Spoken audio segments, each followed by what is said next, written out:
We're putting the side mount little piece. It's 40 pounds torque, and then there's one on the bottom. These are Allen. These are five something, 5/16, and the bottom bolt is 17, I think. Yeah, 17. That's 40 pounds for the 3 bolts. So new news. I got the wrong mount for this block. It doesn't match. Contacted Hasport. Well, I contacted the swap shop first, and they're like, it's been too long for this swap already, because I purchased it pretty much almost a whole year ago. They're saying it's been too long and they can't do a return, but I contact Hasport, and Hasport's going to help me out, and I think they're going to send me a replacement. So shout out to Hasport for helping me out. All right, so we're getting there. I got the intake manifold installed. Everything's bolted down. I got that little fancy thing right there. Harness right here. I got it from eBay for the H2b. Connected some injectors right now, and oh yeah, I got some injectors for it, so I don't have to use the resistor box. I got these injectors. Are Bosch made, I think, like 230 cc's. I don't remember, but we're gonna go see how it goes, guys. I got that mount installed but not tightened. I got the T-bracket installed, but I need some extra bolts, so I have to go buy those. I'm gonna wait on the like I was saying, the side mount. They're gonna ship it out to me. Hasport guys shipped it out, and then I'm gonna ship this one back in because this was for a B series swap, and that's how we're doing right now. All right, guys. Well, I got the engine in the garage. Got enough room, hopefully. Well, let's hope so. But I'm gonna take out I'm gonna probably push it a little bit forward, just so I have room for that right there. And then we're gonna start removing the engine slowly, hopefully.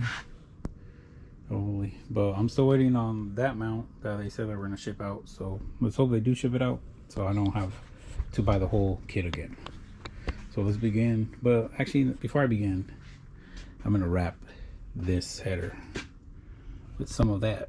Obviously I got more, but I'm gonna wrap it.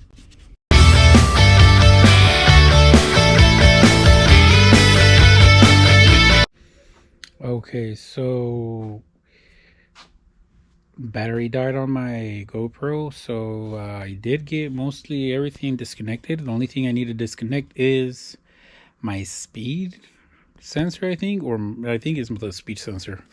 That's all the way in the back. It's all the way in the back, somewhere down there. You can see the wire coming off right there. You can see it right there. It's right there. Yeah, right there. Right here. Goes all the way down. It was bolted with 10mm, but I think it says it has a pin, a locking pin, so I gotta push that out, and then I think it should come out, hopefully. But I got everything disconnected. Harness, grounds, coolant's been drained, AC that I never had disconnected, everything, lines, fuel, everything has been disconnected from the back except that sensor and the mounts. Obviously the mounts are still intact, and I'm still waiting on that mount to get delivered to me. I'm probably gonna email the guy, tell him that I'll buy it so they can send it to me so I could have the swap ready. And I just need to put the crank pulley on. I'm also forgetting to put that on, and that should be it for now, hopefully. But yeah, let's get this on. I just got off of work, so I'm gonna work now on this. Okay, so I removed that sensor. It was really easy. There's a little this right here for that speed sensor. You just pop it out and it literally just pulls out. That was easy. Now I gotta remove the axles on both sides. So I got the tire off, obviously, and then this was giving me issues apparently, so I had to drill it out. So yeah, I gotta remove the axles, but first I gotta remove the brakes, then I gotta remove the axles, and then I gotta remove, I think I gotta remove the knuckles pretty much. But yeah, I'm gonna do all that stuff right now. So we gotta do 17 millimeters for the back bolts, and these are, I think, 12s. What's in the brakes? These right here.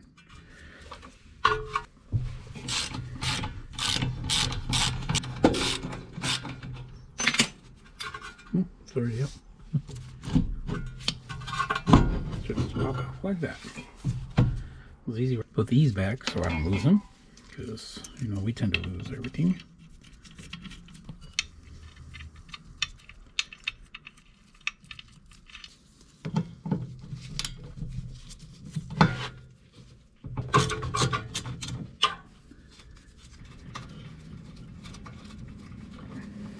What I'm going to do is probably paint these before installing them, so look a little bit decent.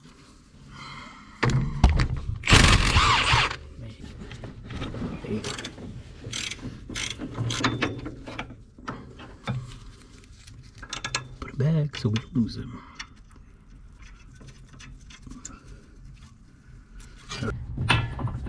Yeah, we. Oh, these right here. I didn't know they had a cover. So if you guys don't know how to remove all this, obviously you remove the brakes, then you remove this bolt right here, but don't forget the cotter pin, and also that cotter pin, and a tool like this. It's a really good one, so you don't have to hammer the crap out of those.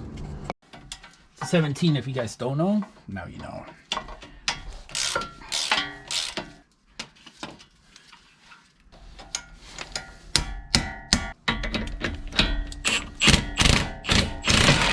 I'm gonna replace these, but I'm gonna still put this one in there just in case. Nice. Oh, I forgot. There's one in the bottom, guys. Don't forget that part. Oh, look at that. I've never had an axle push that easily out. Ooh.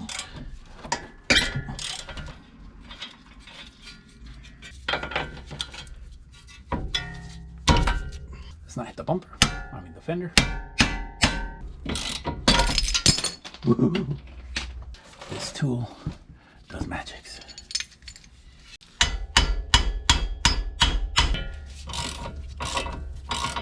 There you go. That was it. My buddy tells me to do the knuckles, the new bearings, but I really don't want to press them out and press them back in. Well, maybe we'll do them, I don't know.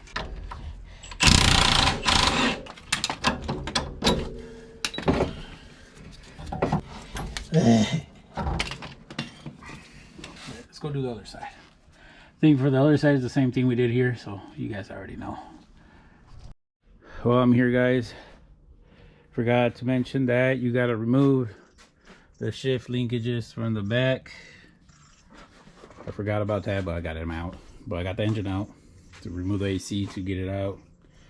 I think some clips broke. I don't know what broke, but we'll find out when I install the other engine in. Well, I got it out, guys.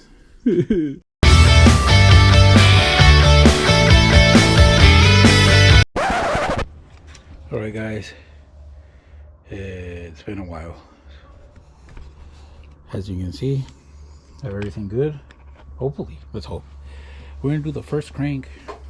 There's no coolant on it because if it don't start, I'm gonna burn the whole entire car, so why waste coolant when I burn it, right? So let's put that right there, and so we'll get the keys.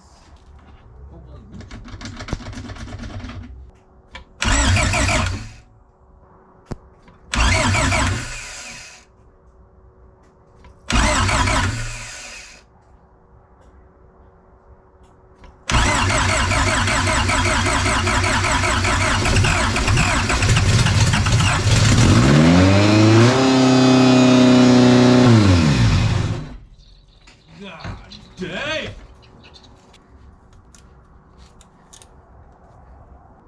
No leakage on fuel, so that's one good thing. Oh, nah, wait, it could be that too. Just